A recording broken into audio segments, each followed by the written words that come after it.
So, in your opinion, if your protocol had been established and distributed worldwide, if people had recognized that this is a way to deal with early treatment, you think that the overall number of COVID deaths would have been significantly reduced? I testified in the U.S. Senate November 19th, 2020. I told Americans under oath that 50% of the lives at that time could have been saved. We were at about 250,000 deaths, based on what I knew. I then testified on March 10th, 2021 in the Texas Senate. Sworn testimony.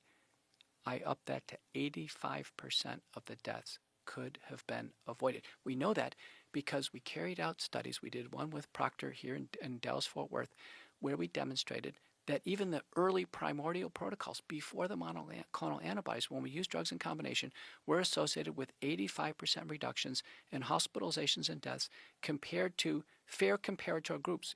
For death, we used the Tri-County Area and DFW averages age adjusted. And for hospitalization, we used the Cleveland Clinic calculator, which is a very precise estimate of the risk of hospitalization. Then simultaneously, Durwand and Zelenko showed that from Monroe, New York data, and then Didier Rialt showed it from Marseille, France. So we have three different areas showing early multi-drug therapy as an outpatient works substantially, and we've had a giant loss of life, a giant number, millions and millions of unnecessary hospitalizations. And it seemed to me, and I've told Tucker Carlson and many others, it seems to me early on there was an intentional, very comprehensive suppression of early treatment in order to promote fear, suffering, isolation, hospitalization, and death. And it seemed to be completely organized and intentional in order to create acceptance for and then promote mass vaccination. So you believe this is a premeditated thing that they were doing. So they realized that in order to get people enthusiastic about taking this vaccine, the best way to do that was to not have a protocol for treatment.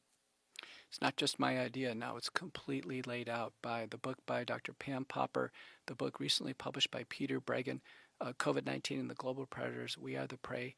I wrote one of the introductions. Dr. Leif Leet and Dr. Vladimir Lysenko wrote the other introductions.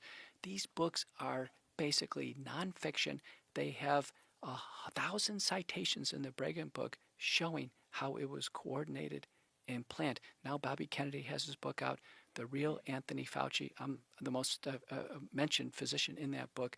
I can tell you that if you want to find the evidence that Moderna was working on the vaccine before the virus ever emanated out of the lab, if you wanted to find the collusions and the operations between the Gates Foundation and Gavi and CEPI and Pfizer and Moderna and the vaccine manufacturers and the Wuhan lab and the National Institutes of Health and Ralph Barrick and University of North Carolina at Chapel Hill and how all this was organized. If you want to see the Johns Hopkins planning seminar called the SPARS pandemic in 2017, where they had a symposium, people showed up, they wrote up their symposium findings, they published this.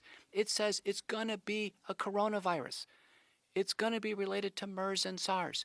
It's going to come over here to the United States. It's going to shut down cities and frighten people. There's going to be confusion regarding a drug, hydroxychloroquine or ivermectin. And we're going to utilize all that in order to railroad the population into mass vaccination. It's laid out in the Johns Hopkins SPARS pandemic training seminar. The only thing they got wrong was the year. They said it was going to be 2025. Instead, it landed a few years early.